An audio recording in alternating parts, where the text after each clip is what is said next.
first sign of a disturbed mind is erratic breath. And why he does all this is to slowly mellow your mind, to make it soft and soft and soft towards the end purpose, which is samadhi. If someone who has never done any yoga, if someone who has never heard about it, because why I'm saying this is because once I mentioned Yogasutras to one of my younger cousins, and I told him that there is this text, ancient Indian text called Yogasutras. So his response was, is it like Kama Sutras? So there are a lot of people who don't really have any idea about Yogasutras. So why should they read it? What will they get from it? And what is the promise and the potential of Yogasutras that makes it still relevant in 2023? And maybe it will still be relevant in 2000 years later also. Okay. Well, as I said, right, I mean, if you look at one's own life, it looks like a lot of action is happening in our minds. Constant action, thoughts, memories. We should have said this, why didn't I say this? We didn't imagine. We're living in our heads actually, right? Yeah. And it looks like our mind is completely controlling our actions. This constant disturbance, you can think of it as some kind of a bubbling mass of gases. It's constantly, your mind is in that kind of a stage. You're impulsive, you respond. If someone speaks to you, you feel the need to respond, defend yourself. Anger comes to you very quickly. All these things it looks like whoever you is, you seem to be completely under the control of this. Seems to be, this flux is a problem which will always be there. So the person who's able to manage that flux best will succeed because he's not allowing it to control him. He is able to figure out, okay, I am angry now. Why am I angry? What can I do about anger? So this emotional intelligence, which is now suddenly very popular, Patanjali already thought about that, to analyze, why am I responding the way I am, and can I stop myself from responding in that way? These are very profound thoughts, and it's really not easy. It's understandable that when people say Yoga Sutras, yoga, almost by definition for everybody, they think is the physical aspect, and I don't blame people because the other remember the asanas is one of 8 parts, right? But it's the most visible, it's the most most fascinating and interesting because you see people doing all these kinds of things, so it looks pretty cool, right? Yeah. So he says yoga ultimately is a stilling of the mind. When you're able to still your mind through whichever means you're talking about, you see a great clarity of purpose as to why we even exist, why are we born, why we die, etc. So those beautiful questions, you find answers in that whole process. But so there are 8 steps. I'll just recite it: yama, niyama, asana, pranayama, pratyahara, dharana, dhyana, samadhi. The first 5, yama, niyama, asana, pranayama, pratyahara, are what you call bahiranga, which means outside or external, or which we can sense or feel. Now the first 2, yama is your social behavior. Okay, and the very first thing is ahimsa. So ahimsa is not a Gandhi concept, let me be very clear. Yeah. Came back because it goes back and it has great undertones, it has wonderfully deep analysis. The GenZ have thought about it in great detail, but it is important because if you are impelled to be violent, that means your mind is again controlling you, So the first thing, and why he does all this is to slowly mellow your mind, to make it soft and soft and soft towards the end purpose, which is samadhi. So let me explain. First is the social behavior. Learn how to be a good human being, do these kind of things, etc. Okay, fine. Next, have self-control. Don't be ambitious. Don't compare yourself. These are very beautiful. Those are the niyamans, right? So, and the third is now look after your body. External, yama, your mind, basic behavior, satisfaction, not wanting things, etc. Third, your body. Maintain your body very, very well.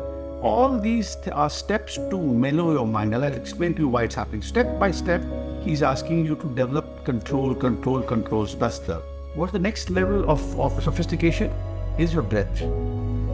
Social, then your mind, mind in the sense your personal behaviors, then your body, now your breath, which is so subtle. You can't see out there, but you exist with it, and it's still a form of reality, right? Yeah. So what is that breath? So managing your breath. Minute you are angry, your breathing starts going up. That's the first sign of a disturbed. In fact, he says the first sign of a disturbed mind is erratic breath. Yeah. Now you know. If you are angry, that means if your breathing is going up and down, that means you're obsessed with some idea. So he's already thought about that. So you see, again, he has asked you to control your breathing. There are many examples of people who are able to control the inhalation, exhalation for long periods of time. They're seeing some beauty over there, massive control. But you can't do this unless you go to your asanas. You can't do asanas very well unless you go to the niyamas. You can't do the niyamas unless you go to the yamas. So there is actually a progression, and you have to revisit it again and again. So if you just start saying, I'm going to start doing pranayama and asana without thinking about the background, then you have not really done a very good job. The last is the senses, pratyahara. Pratyahara ka kya matlab hai? Pratyahara means to, because we react to the world through our senses. We smell something, we see something, we hear something, we feel something. All this is defining our sense of identity, and we are responding. We are connecting with the rest of the world because of what we're feeling. So after you do the fourth step, the fifth step is telling you you control those senses. Pratyahara literally means the withdrawal of your senses in engaging with the world. It's a very beautiful thought. Very, very beautiful. So ye ho gaya. You're mellowed, you're controlled, self-management, self-discipline has come to this level. Now you get to the stage of what we call dharana, which means you concentrate on something. It could be the chair, it could be this mic, it could be the the coconut water, but you're concentrating, learning how to concentrate. It will be intermittent because it requires time. Then finally, I am connecting with the coconut water, which happens to be in this cup. That is dhyana. The dharana, dhyana. So your dhyan is dhyan, which we say dhyan, normal life. You see what I'm saying? Great words are actually part of our lexicon. We use them. Yeah. About it. Yeah. Dhyan, which means just be totally in it. Yeah. And when you finally do that, this cup. So first I'm concentrating on the cup. Then I'm not able to see anything other than the cup. I'm just then I lose my identity. I am the cup. Yeah. Okay. So pretty cool, huh? And none of that is possible unless you do those previous steps one by one.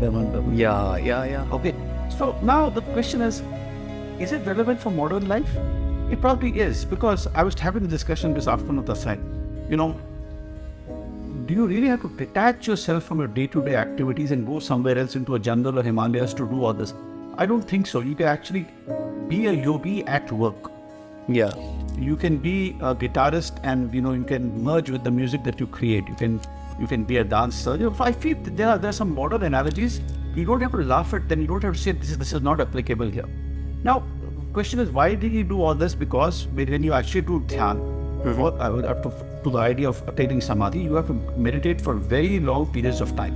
You can't say meditate for 2 minutes. That has no meaning.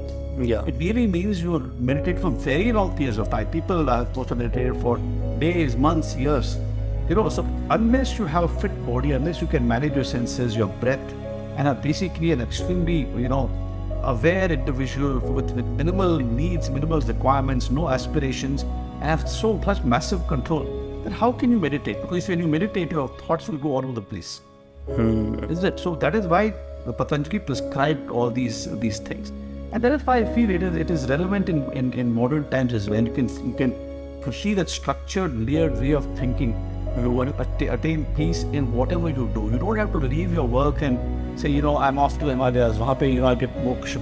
Yeah. It's really not necessary. You can be in the midst of millions of people, and you can still attain what you want to do.